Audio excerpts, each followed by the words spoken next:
विद्यार्थी रोड पे उतरते हैं तब सुनते हैं, तो ऐसे विद्यार्थी को रोड पे उतरना भी नहीं चाहिए और सरकार को सुन भी लेना चाहिए। संविधान सबको बराबर अधिकार देती है, सबका अधिकार है फॉर्म भरना, नौकरी लेना, लेकिन सरकार जो आईटीआई वालों को साफ इग्नोर करके चल रही है, ये नहीं करना चाहिए।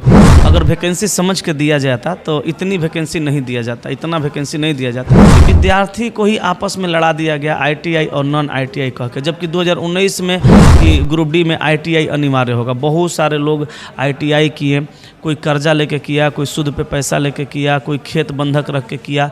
आज हमारा मौजूदगी दीपक सर के साथ हैं, तो दीपक सर हमारे चैनल में आपका बहुत बहुत धन्यवाद सर। तो सर बेसिकली मुद्दे ये रहेंगे, जो ग्रुप डी वाले बच्चे अब रेलवे विवादित मुद्दा तक देते रहता है, जो कि होता है कि लड़ाई भी पहले करवाता है, फिर पढ़ाई की बात करवाता है। पहले रोड पे आओ, फिर तुमको जॉब की बात करेंगे। तो सर इस तमाम मुद्दे पे आप हम क्वेश्चन पूछेंगे। अब ग्रुप डी पे आईटीआई और नॉन आईटीआई वाला मुद्दा है, ठीक है, जो कि बहुत ही सेंसिटिव मुद्दा है, ठीक है। इसमें क्या कहते हैं, जो आप लोग अगर सफाई नहीं दीजिए तो आप बच्चा दोनों आप ही का है, ठीक है। तो सर इस पर क्या बोलना चाहिएगा? नहीं, देखिए, आपने जो कहा कि विद्यार्थी रोड पे उतरते हैं तब सुनते हैं, तो ऐसे विद्यार्थी को रोड पे उतरना भी नहीं चाहिए और सरकार को सुन भी लेना चाहिए। जैसे 5 साल पे वैकेंसी आती है और 32 या 438 सीटों पे वैकेंसी आती है, तो ये तो समझ लीजिए कि समझने वाली कोई बात ही नहीं है। इस पर बिना समझे हुए ही वैकेंसी दिया गया है।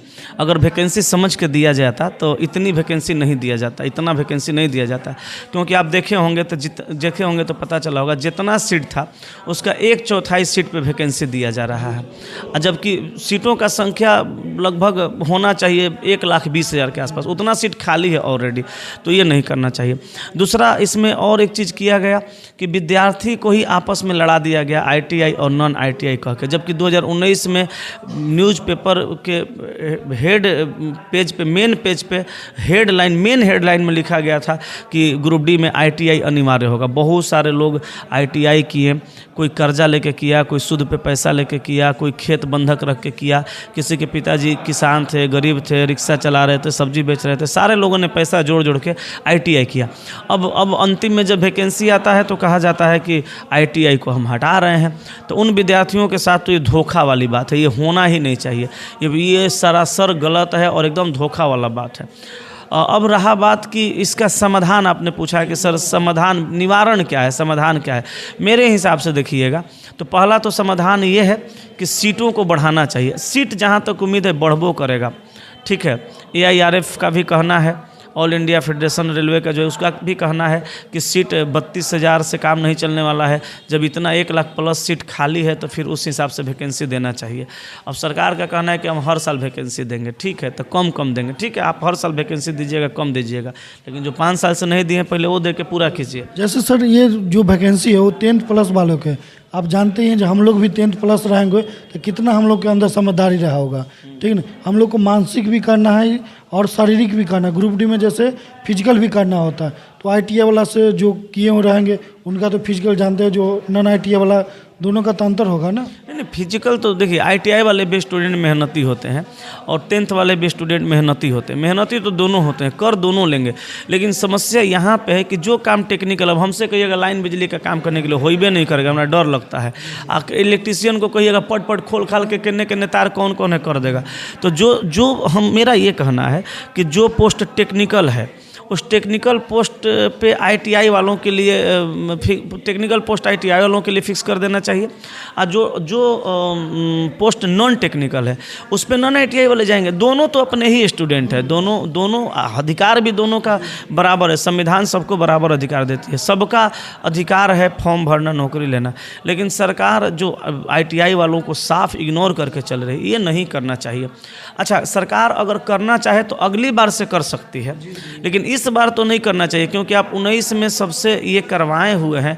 आईटीआई 19 में बोले थे सारे लोग आईटीआई किए हुए हैं, तो फिर यहाँ पे कम से कम इस बार उनको मौका मिलना चाहिए। और अगली बार से आप नोटिस निकाल सकते हैं कि अब आईटीआई पे ग्रुप डी नहीं होगा। हालांकि अगर टेक्निकल बातों को दिमाग में ला के देखिएगा तो ITI ग्रुप डी जो है वो ITI पर भी होना चाहिए, नॉन ITI पर भी होना चाहिए, क्योंकि ग्रुप डी के अंदर बहुत सारी वैकेंसियाँ, बहुत सारे पोस्ट वैसे हैं जो टेक्निकल हैं।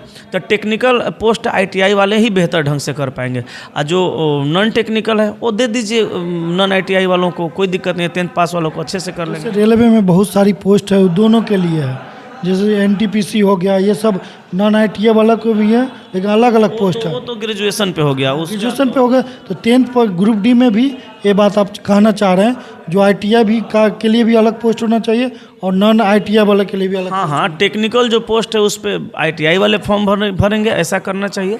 जो नॉन टेक्निकल पोस्ट हैं उस पर 10th वाले भरें, क्योंकि ग्रुप डी है ना, इसका मिनिमम क्वालिफिकेशन ही 10th पास है। पहले भी यही हुआ करता था। 19 में आयोग का कहना हुआ, सरकार का कहना हुआ कि हम ग्रुप डी में ITI अनिवार्य कर रहे हैं। अब उसमें बच्चे सारे ITI कर लिए, जब फॉर्म दिया जा रहा है तो कहा जा रहा है ITI नहीं रहेगा, तो उनको तकलीफ हो रहा है इस बात से। किसी को भी होगा, हम ही पैसा लगा के मेहनत करके डिग्री लेंगे, पढ़ाई करेंगे, हमारा पढ़ाई जब बेकार जाने लगेगा तो हम भाई दुखी होंगे उस बात से। तो ये सब चीज़ें हैं, इस पे आयोग को, सरकार को एक बार अच्छे से विचार करना चाहिए और विद्यार्थियों के हित में सोचना चाहिए, क्योंकि विद्यार्थी ही कहा जाता है कि युवा ही देश के निर्माता होते हैं। तो इनको इग्नोर नहीं करना चाहिए। ठीक है, धन्यवाद सर। आज हमारे चैनल में दीपक सर थे, और अगर कोई भी जानकारी लेना होगा तो आप कमेंट बॉक्स में कर दीजिएगा, हम बाद में सर से जानकारी ले लेंगे। हमारे चैनल को शेयर करें और सब्सक्राइब करें, लाइक करें। जय हिंद।